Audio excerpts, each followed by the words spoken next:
नमस्कार. Welcome to Alka गुंडा रेसिपीमध्ये आपले स्वागत.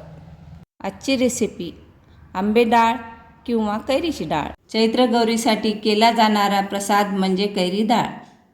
हरभरा डाळीत मुळातच पोषण मूल्य भरपूर असतात.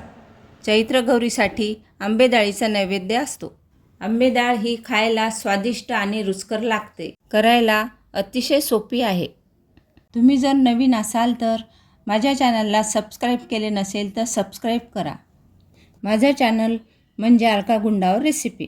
माझ्या चॅनलवर घरच्या घरी उपलब्ध असलेल्या साहित्यामध्येच रेसिपी बनवल्या जातात. कमी वेळात अवघड रेसिपी सोप्या पद्धतीने कशी बनवायची ह्याच्या टिप्स माझ्या चॅनलवर असतात. 1 वाटी चणा डाळ धुवून रात्रभर भिजत घालायची. दुसऱ्या दिवशी 1-2 पाण्याने स्वच्छ धुवून घ्यायची. त्यासाठी मोठी कैरी स्वच्छ धुवून त्याचे साल काढून बारीक फोडी कापायच्या. ही कैरी चवीला कमी आंबट असते.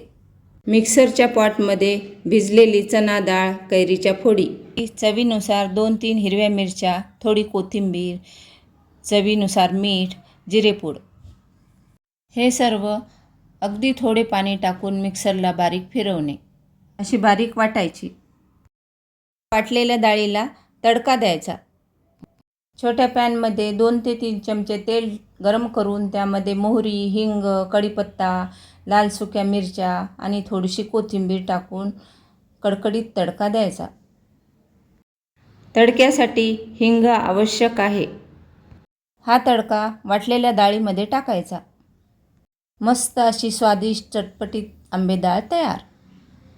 आंबे डाळ ही जेवतानाही खाऊ शकता किंवा नुसती पण खाऊ शकता. कशा पद्धतीने खाल्ली तरी चटपटीतच लागते. मिरची कमी टाकायची म्हणजे छान लागते. डाळ झाल्या झाल्या फ्रीजमध्ये ठेवायची म्हणजे ती खाण्यासाठी थंडगार छान लागते. अशी चटपटीत डाळ पाहिली की लगेच तोंडाला पाणी सुटते.